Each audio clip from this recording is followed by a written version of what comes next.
오늘 우리에게 주신 하나님 말씀은 잠언 29장 15절부터 27절까지 말씀입니다. 한 절씩 교독하겠습니다. 매와 꾸지람은 지혜를 주지만 제멋대로 하도록 내버려둔 아이는 그 어머니를 망신시킨다. 악인들이 많아지면 죄악도 늘어나지만 의인들은 그들의 파멸을 보게 될 것이다. 내 아들을 바로잡아 주어라. 그러면 그가 너를 평안하게 하고 또 내 마음에 기쁨을 줄 것이다.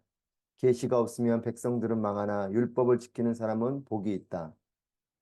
단순한 말로는 종을 가르칠 수 없다. 이는 그가 알아듣는다 해도 따르지 않기 때문이다. 내가 성급하게 말을 하는 사람을 보았느냐? 그보다는 차라리 어리석은 사람에게 더 소망이 있다. 종을 어려서부터 곱게 키우면 결국에는 아들 노릇을 한다. 화가 난 사람은 다툼을 일으키고 화를 잘 내는 사람은 죄를 많이 짓는다. 사람이 교만하면 낮아지지만 겸손한 마음을 가진 사람은 영광을 얻는다. 도둑과 어울리는 것은 자기 영혼을 미워하는 것이니 저주하는 소리를 들어도 변명할 수 없다. 사람을 두려워하면 덫에 걸리지만 여호와를 의지하는 사람은 누구나 안전하다. 통치자의 은총을 구하는 사람은 많으나 모든 사람의 심판은 여호와께로부터 나온다. 함께 있습니다. 의인은 불의한 사람을 싫어하고 악인은 정직한 사람을 싫어한다. 아멘. 할렐루야. 살아계신 하나님을 찬양합니다. 하나님의 은혜와 또 말씀이 또 하나님의 손길이 여러분들의 삶 가운데 충만하시기를 축복합니다. 자녀를 양육하며 드는 생각이 있습니다. 자녀가 하고 싶은 대로 마음껏 해주고 싶은 마음이 있고 또 한편으로는 훈계와 엄격함으로 그 자녀들의 마음껏 하는 그 일들을 통제하고 제한해 주어야 하는 이 두 마음이 늘 갈등이 될 때가 있습니다. 어느 때는 너무나 방치하는 것이 아닌가? 어느 때는 너무나 통제하는 것이 아닌가? 자유로움을 막는 것이 아닌가? 이런 두 마음이 늘 교차할 때가 있죠. 언젠가 뭐 식당에 간 일이 있는데 어린아이 하나가 온 식당을 휘젓고 다니면서 뭐 양념통도 엎어놓고 뭐 마음껏 다니는 거죠. 위태로워 보였습니다. 뜨거운 음식이 오가는 상황에 그 아이가 마음껏 다니는 것이 위태롭기도 하고 또 비어있는 테이블에 있는 양념통을 막 엎고 다니는 그 모습이 한편으로 눈살이 찌푸려지고 더욱더 마음이 조금 안타까웠던 것은 그 부모님들이 그 아이를 통제하지 않는 것이에요. 그래서 거기 식당에 있는 분께서 그 아이를 통제하였더니 오히려 부모가 되려 화를 내는 겁니다. 그 모습을 보면서 참 마음이 안타까웠습니다. 자녀가 하고 싶은 대로 마음껏 두고 싶은 그 부모의 마음이야. 뭐 이해가 되는 면도 있지만 또 그렇게 통제하지 않는 그 모습이 과연 그 아이에게 좋은 것일지 아니면 안 좋은 것일지. 여러분, 하나님도 그렇죠. 하나님은 사랑이 많으신 분이시기 때문에 우리를 향한 마음껏 우리가 하고 싶은 대로 두시는 하나님의 자유함도 있지만 프리윌 우리를 향한 하나님의 자유의지가 있죠. 그 자유의지가 있지만 그 자유의지 속에 우리가 하고 싶은 대로 마음껏 두지를 또 않으시는 거죠. 그렇기 때문에 우리 마음속에는 왜 이렇게 나를 간섭하는가? 왜 내가 이렇게까지 하는 거에 대해서 사랑의 하나님이라 하시는데 왜 이것을 용납해 주지 않는가? 이런 마음을 가질 때가 있죠. 하나님은 사랑이 많으신 분이시지만 우리를 향한 분명한 훈계로 우리를 가르치십니다.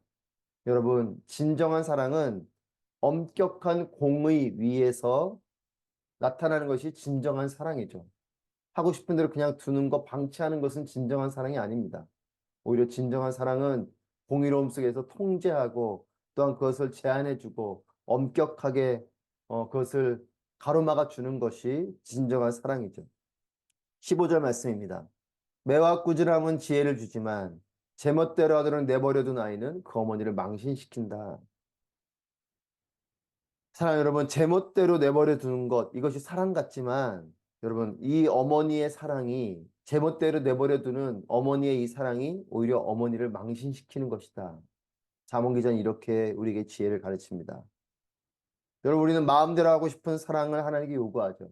내가 하고 싶은 대로 하도록 해주시는 것, 이것이 하나님의 사랑이라고 생각합니다. 여러분, 하지만 이것이 하나님의 영광을 가릴 수 있는 것임을 분명히 기억하십시오. 내가 하고 싶은 대로 하는 것, 그것이 하나님의 사랑 같아도 여러분 그렇게 하는 가운데 우리는 하나님의 영광을 가리울 수 있어요. 오히려 매와 꾸지람이 우리에게 참된 가르침이 되는 것임을 기억하십시오. 여러분, 하나님의 매가 있는 것이 하나님의 사랑에 떠나지 않은 삶임을 기억하시고, 하나님의 꾸지람이 있는 것이 하나님의 나를 아직 포기하지 않은 것이라는 것을 기억하십시오. 하나님의 사랑은 완전하여서 하나님의 그 사랑은 분명한 공의 위에서 이루어지는 사랑임을 기억하시기 바랍니다. 17절 말씀입니다. 내 아들을 바로잡아 주어라. 그러면 그가 너를 평안하게 하고 또 내 마음에 기쁨을 줄 것이다. 여러분, 자녀를 바로잡는 일은 마음 아픈 일입니다. 때로는 매를 때려야 되는 상황, 훈계하는 상황, 그 아이가 눈물이 쏙 빠지도록 그렇게 충고하는 그 일은 부모의 마음에는 즐거운 일이 아니죠. 하지만 그 아이를 사랑하는 마음에 잘못된 길로 가면 안 되기 때문에 마음속으로 눈물을 흘리지만 겉으로 그렇게 혼을 내야 되고 때로는 매도 되게 되는 거죠. 여러분, 호된 회초리는 자녀의 다리를 멍들게 할 수 있습니다. 하지만 이 호된 회초리 속에 부모는 마음에 멍이 드는 거죠. 그리고 자녀들은 그걸 잘 모를 때가 있어요. 나를 왜 이렇게 아프게 하는가? 우리 엄마 아빠는 나를 별로 사랑하지 않는구나. 이렇게 생각할지 몰라도 그렇지 않죠. 진정한 사랑을 가진 부모라면 잘못된 자녀를 그냥 두지 않습니다. 여러분, 부모가 때로는 아이들을 훈계하고 때로는 그렇게 회초리를 때리는 그 일이 자녀에게는 고통스러운 일 같아도 이것이 이 아픔이 훗날에는 이 아이에게 평안을 가져오고 기쁨을 가져오는 디딤돌이 될 것을 우리는 너무나 잘 알고 있습니다. 또한 이것을 우리가 분명히 알고 자녀들을 향해 나아가야 될 것이고 영적인 부분에서도 마찬가지죠.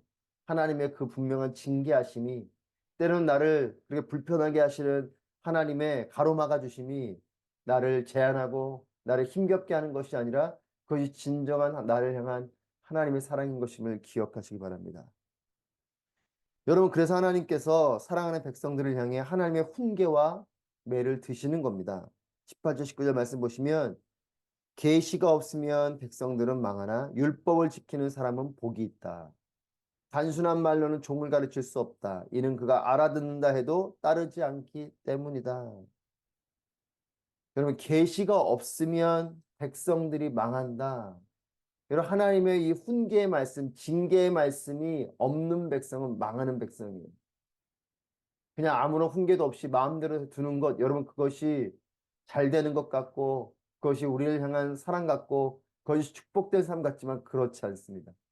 하나님 말씀이 나를 가로막고 하나님 말씀이 울타리가 되어주는 것, 여러분, 그것이 우리에게 진정한 흥함이요, 우리를 향한 진정한 하나님의 사랑인 거죠.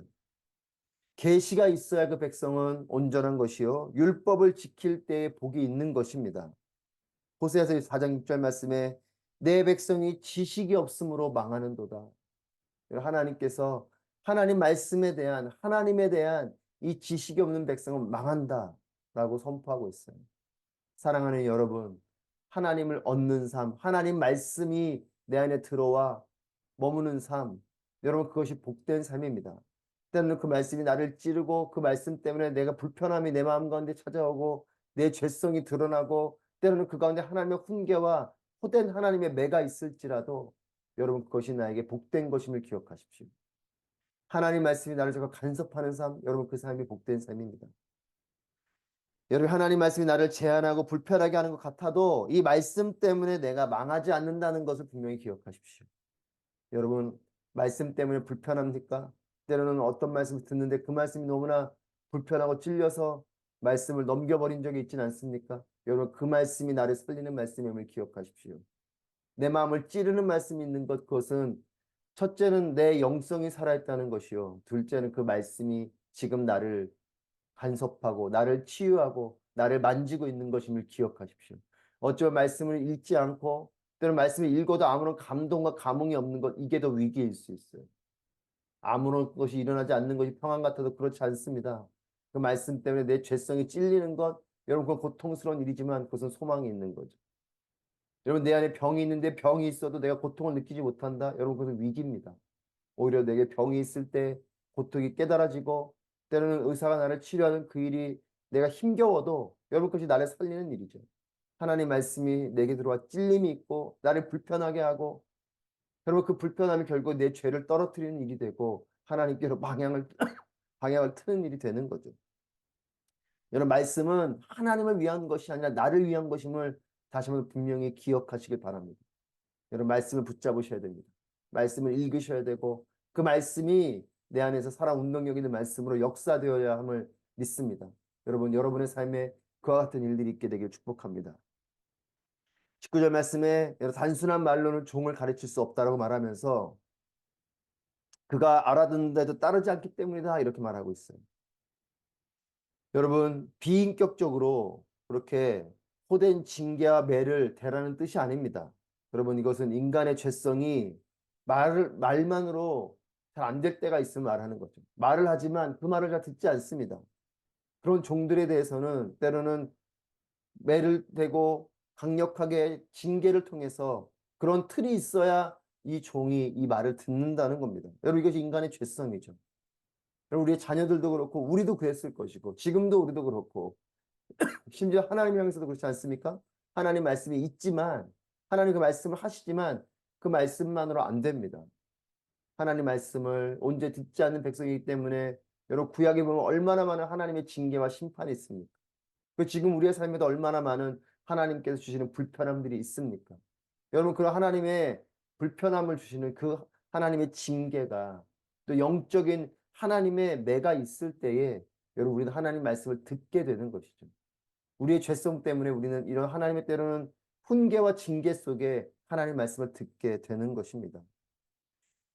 여러분, 하나님께서도 우리에게 말씀을 주셨지만 이 말씀이 온전히 지켜지지 않기 때문에 심판도 주시고 징계도 주시고 매를 때리시는 것이죠.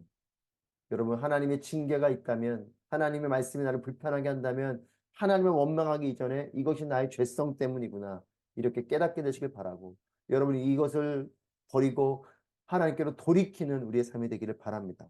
호세아서 6장 1절 말씀에 오라 우리가 여호와께로 돌아가자. 여호와께서 우리를 찢으셨으나 도로 낫게 하실 것이요 우리를 치셨으나 싸매어 주실 것이니라. 여호와께서 우리를 찢으셨다라고 말합니다. 하나님께서 징계를 하셨다는 것이죠. 하나님께서 호되게 매를 때리셨다는 것입니다. 하지만 이것이 우리를 낫게 할 것이라고 고백합니다. 하나님이 그렇게 매를 대셨지만 매를 대심과 함께 우리를 싸매어 주실 것이다. 여러분, 이것이 부모의 사랑이요 이것이 하나님의 사랑인 것이죠. 여러분, 온전한 부모라면 어느 부모가 자녀에게 회초리를 대고 기뻐하고 즐거워하는 사람이 어디 있겠습니까? 돌아서 눈물을 흘리고 잠든 자녀의 다리를 쓰다듬어 주고 그 아픈 다리에 약을 발라주는 게 부모의 마음이지 않습니까?